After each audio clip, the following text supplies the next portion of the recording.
Hello, Dr. Epoch here. Epoch Sanitation Technology.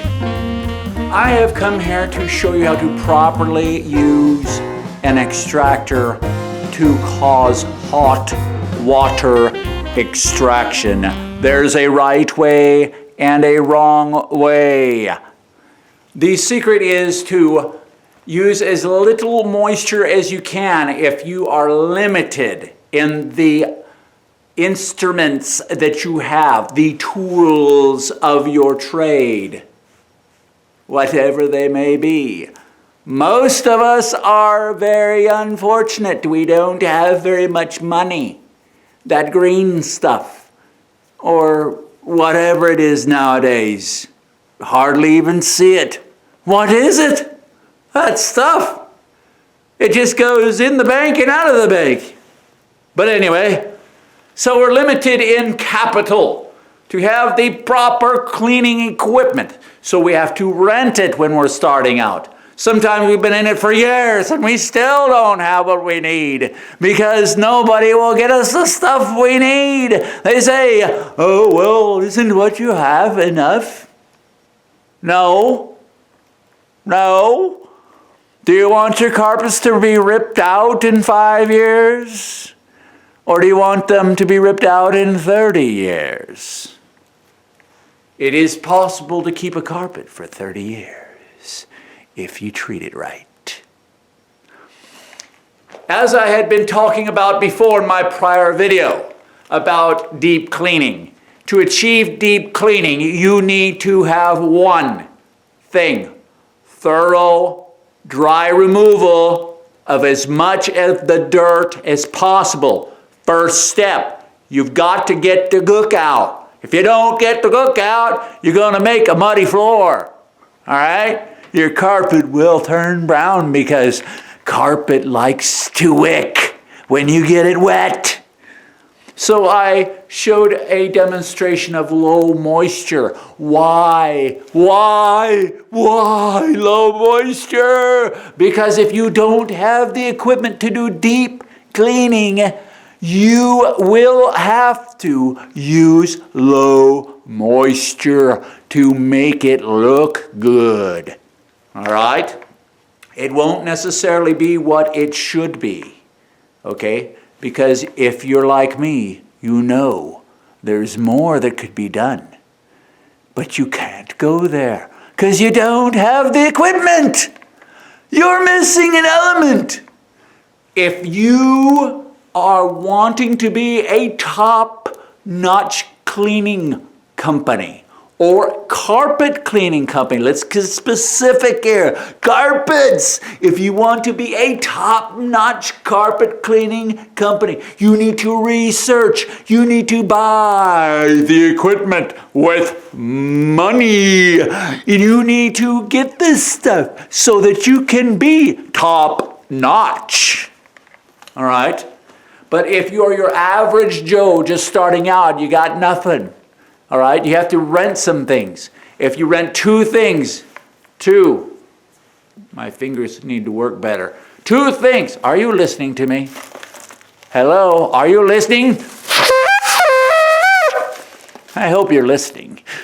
I never know if you're listening or not. I know you're in there somewhere. I see something. Anyway, so if you're the average Joe, you can only afford so much. You only have so much money. So you are stuck doing what you are able to do only. All right? You're limited. All right. So you can get a carpet scrubber and an extractor, hot water extraction. Those two things, and you can be successful. This is what I'm going to show you. After you have scrubbed the carpet, you need to rinse it out. You need to get the junk out that you put in it, all right? Unless you use a high foam cleaner that dries and can be vacuumed out the next day, and they're not all capable of that. Okay, you have to rinse the carpet. I'm going to show you how to do that right now. Look down at the carpet now. There we are. Look. You're looking. There's a wand down there, extractor wand, sitting sideways like it's not supposed to. It's laying down, taking a nap. Anyway, I'm going to turn on the machine now. It's noisy. It's very noisy. There it is. Lots of noise. So I'm going to point you that way. I want you to look over there. Toward that little bookcase over there in the corner. All right. All right. Here we go. So, to start off, you want to give a quick spray. Then you want to pull backwards, slow and steady, about 1 inch per second. Count it off. 1001, 1002, 1003, 1004, if you want to. Then you stop spraying. Now you're just going to go back and forth about 4 or 5 times, adding some downward pressure on the top of the wand, on the handle. A little bit of downward pressure. Slow and steady paces.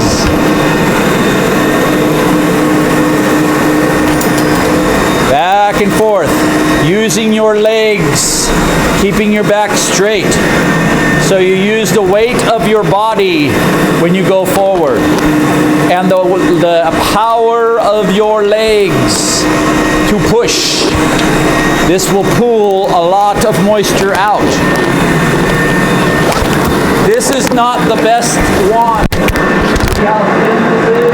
Very thin, not good.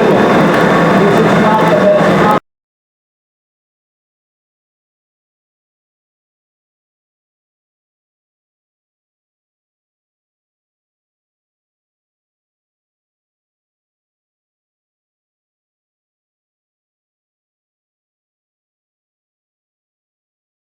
I hope you're listening.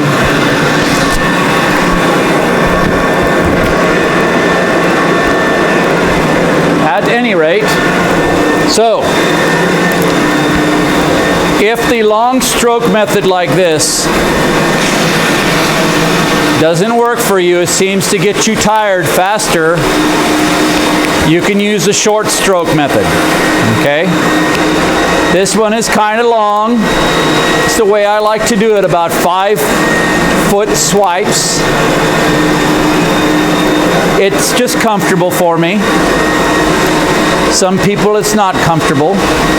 Some people would rather do these short strokes. Just one simple leaning forward and leaning backwards. Not even taking a step, just pivoting your body forward and reverse. Okay? Back and forth. Almost like being in a rocking chair. Back and forth like a rocking chair. Nice and simple. Alright?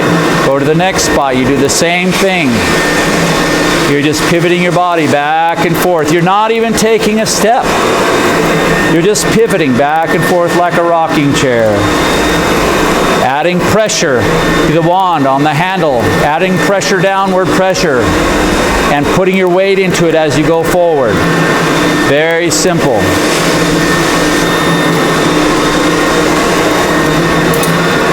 Then you back up. You do the same thing.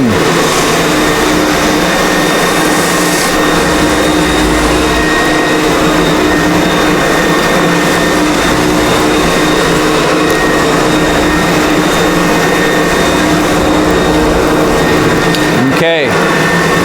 So that's very simple science. Nothing difficult to it.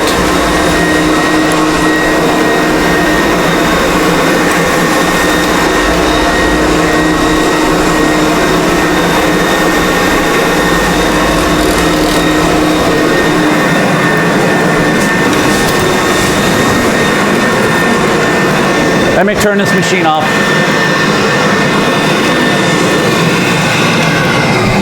Okay. So I hope that was some help to you. Very simple, isn't it? I make it look very easy. Do it for 8 hours and then tell me how you feel afterwards. Yes. Anyway, so Dr. Epoch here, helping you with your carpet care. That's right. It kind of rhymed, didn't it?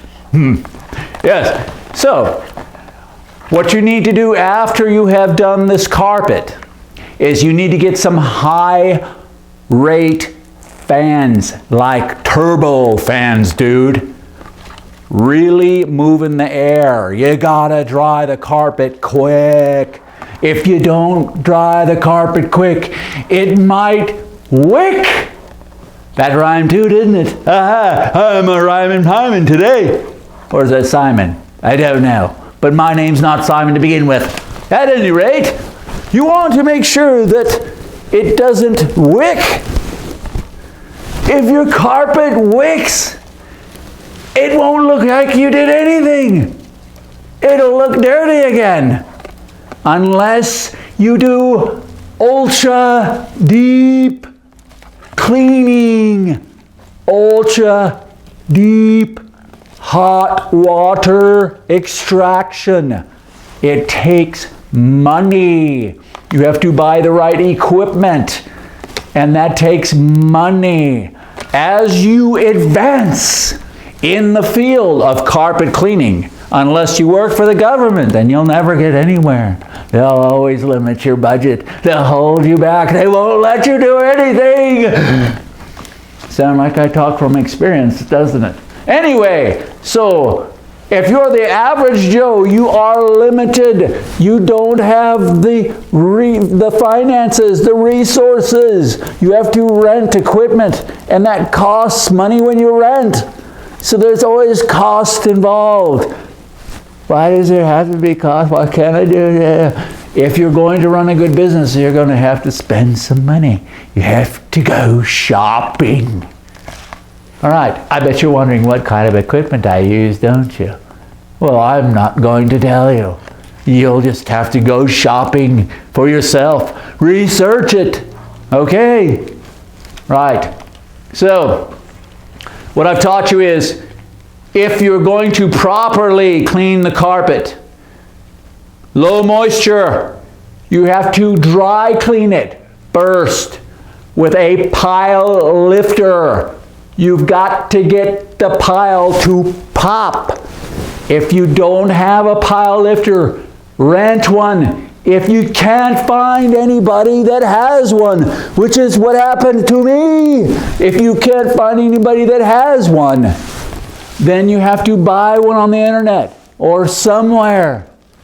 Go to your local janitorial store, have them order one for you. But you need a pile lifter.